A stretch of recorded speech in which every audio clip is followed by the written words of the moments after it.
This isn't really a fearing video, more of a mild prediction slash just something I want to talk about. It's a question about what The Winds of Winter, if it was ever published, would look like, specifically how it would handle the invasion of the others.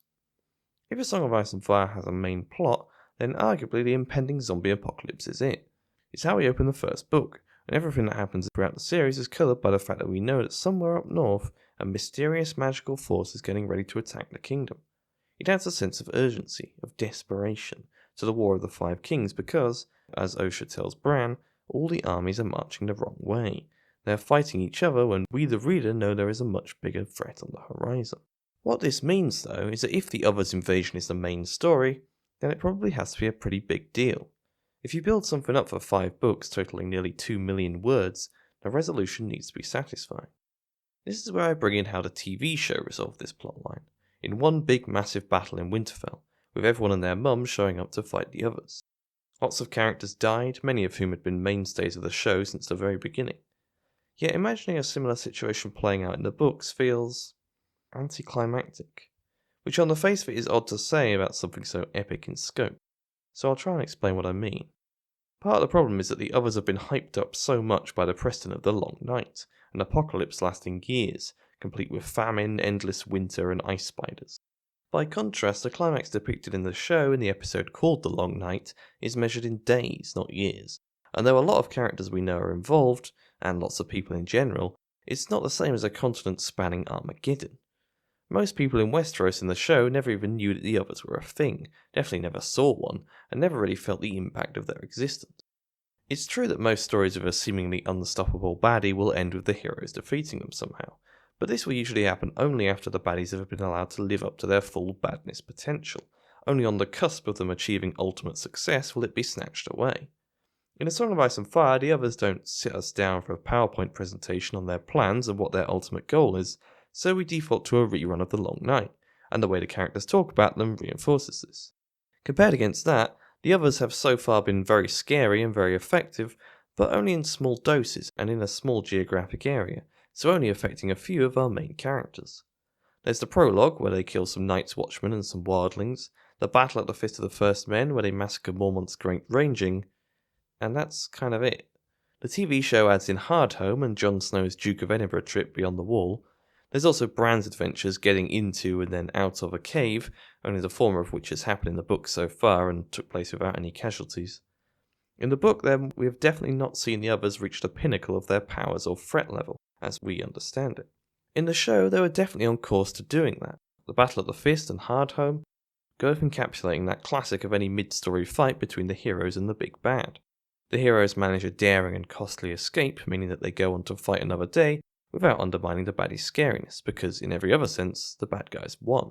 But on this trajectory, with the Long Night as the final point on the others' endgame, the battle at Winterfell should feel like another of these moments. The heroes will not be wiped out, hopefully, and they may learn something new or gain some advantage that they can use later on, but they aren't supposed to just win. It would be like if Voldemort was permanently defeated at the end of Goblet of Fire, or if the whole Dark Yes issue was resolved midway through Kingdom of the Wicked. There may be momentary catharsis, even relief that the baddies have been defeated without too much damage, but it leaves something hollow inside. And it means that anything afterwards will feel much less meaningful since the big crisis has been averted. Perhaps the best evidence for which is how audience ratings of Game of Thrones fell off a cliff after the Long Night episode. What's more, if the others turn out to be defeatable by the heroes at the first major hurdle, it will basically run counter to everything that the story has been telling us for 5 books, or in the show's case, 7.5 seasons. Jeor Mormont tells Tyrion in A Game of Thrones that when the Long Night falls, only the Night's Watch will stand between the realm and the darkness that sweeps from the north. The gods help us all if we are not ready. And practically every page of A Song of Ice and Fire is damning evidence that not only are they not ready, almost everyone is doing almost everything in their power to make them less ready. The entire War of the Five Kings, as I have said, is kneecapping the humans at the worst possible time. There are systemic factors too. The Night's Watch itself, as introduced to us in Agot and then hammered home throughout the entire series, has been depleted both in quantity and quality by the policies of the Southerners. It is now staffed with criminals and washouts and not enough of them. Every political player in the story, from Tyrion to Cersei to Littlefinger to Varys to Doran Martell to Renly to Balon Greyjoy, even to Robb Stark, are all thinking about how they will carve up the pie, ignoring the fact that it's about to be snatched away by a particularly angry seagull. Specific pleas from the Night's Watch for help go unanswered. Jeor Mormont tells Tyrion he needs support, but Tyrion's only response is more of the same, a few more criminals to plug the gaps. And this is the most generous it gets. Alyssa Thorne's zombie hand elicits only laughter, and Cersei treats the Night's Watch as another field of her political machinations, wanting to bump off Jon Snow and install Janos Slynt. The letters sent by Maester Aemon calling for aid go unread by any of the 5 kings, leaving Davos as the only one who answered. But the best Stannis' men can offer is defeating the wildlings. And the big battle between the wildlings and the Watch in Storm is bittersweet, because we've spent the whole book learning why the wildlings are not actually that much different from those south of the Wall, and we know that they have a much bigger common enemy, making them no better than the armies pointlessly and counterproductively obliterating each other further south. The Watch even fought itself after the Battle of the Fist, a truer demonstration than any that even in the face of an overwhelmingly hostile common enemy that should unite people who in any case are meant to all be on the same side, people still find a way to fight each other. In Dance, Jon spends the whole book trying and failing to heal the rift between the wildlings and the Watch, and eventually fails not only because of their irreconcilable differences, but also because he too puts the good of the realm to one side so he can pursue his own personal mission against Ramsay Bolton. And the book ends with the Watch once again mutinying, no doubt even further ruining the defense against the Scourge from the north. If, after all of this, the humans are able to defeat the others before they even get past Brandon's gift, it would render everything that came before inconsequential. One of my favourite things about these books is the feeling that actions have consequences. It gives weight to every moral and tactical decision the characters make, because it feels as though if they make the wrong one, they will suffer as a result. The idea of the Long Night being stopped practically at the Wall is dissatisfying, because it retroactively excuses the centuries-long short-term thinking that degraded the Watch, and the selfishness of all those in the story who put their own personal advancement above the common good. The implications for any metaphors you want to draw out are even worse. At the moment, the others can be seen as an abstraction of any extremely large-scale problem that affects everybody, and therefore can only be solved by collective action. You can add in that it's a problem where the rich and powerful down in King's Landing don't have to worry about it at first, while the impoverished and under-resourced North and Night's Watch will suffer the most and the quickest. If the others are stopped despite the rich and powerful constantly bickering instead of contributing to the defense, it basically says that their approach was, if not morally right, then at least practically viable. This feels both unsatisfying and untrue. The most obvious parallel to the others in the Long Night is climate change. After all, the Long Night is a change in the climate, but most large-scale collective action problems cannot simply be solved by sitting back and hoping that those with the least resources will be able to solve them alone, with maybe a little help from a trick-stabbing teenager. The climate change parallel might fall apart a bit because there is no indication that the Long Night or the invasion of the others is a byproduct of activities by the Westerosi, predominantly the richest and most powerful among them. But the metaphor can be restored when we consider that food stocks are too low, sire. The Long Night is not just an invasion, but also a famine, and that famine has arrived early specifically because of the actions of the High Lords, laying waste to crops and farmland in wars, and using up all their stockpiles to feed their armies, leaving little to support them during the famine or to feed an effective defence on the wall. So the crisis of the Long Night will be made immeasurably worse by the power politics of a few aristocrats. All of this is to say that I don't think the Long Night can end until it covers all of Westeros. I think that everybody who has spent their time ignoring the problem must have the problem brought to them.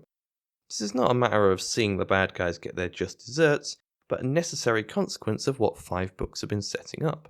It will not be fun to see the peasants of King's Landing starving as winter descends, or the battered remnants of the Riverlands finally succumbing to the tide of zombies, but anything else at this point would be a vindication of the selfishness and short-sightedness of the political players in the story, would be a vindication of infighting and war, rather than working together. But I don't think the story needs to end with the others winning, because that would be a massive downer ending with a nihilistic twist. The situation in Westeros is an awful place because of centuries of failure and stupidity, ratcheted up to 11 in the period covered by the story proper. But the answer shouldn't be that what has already happened makes trying to solve the problem pointless. If the message of the story is, don't worry about those collective action problems we've not done enough to solve, someone will come along and bail us out, that's an unsatisfying message.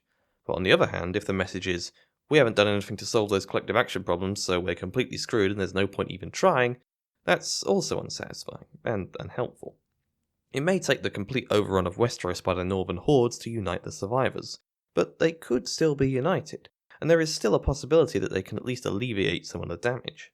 The others will seem to have won, the humans will seem to have lost, but that is generally when the good guys finally win. To this end, this is how I see the Winds of Winter, or probably A Dream of Spring, seeing as Winds will probably need half a book just to wrap up the end of Dance.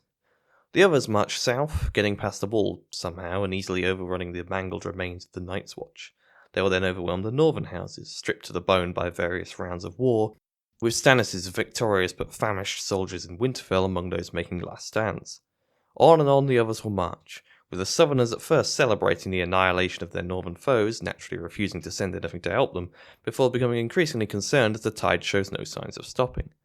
If young Griff and Cersei are still fighting, or if it's Dany versus young Griff or whatever, this dynamic will continue, with whoever is further south seeing the others as a useful enemy of their enemy, at least until they wipe the floor with whoever was their original enemy and start marching towards them. Only once everyone has been forced to face the others will they all agree to work together, and by then it will be too late for most of them. Any that manage to flee to Essos or wherever will find little support there for similar reasons. It's not their problem. How they would then win is probably a matter for Bran to explain, but no doubt it would have to involve the cooperation of previous bitter enemies. Night's Watchman and Wildling, Southerner and Northerner, Lannister and Stark, Targaryen and everyone else.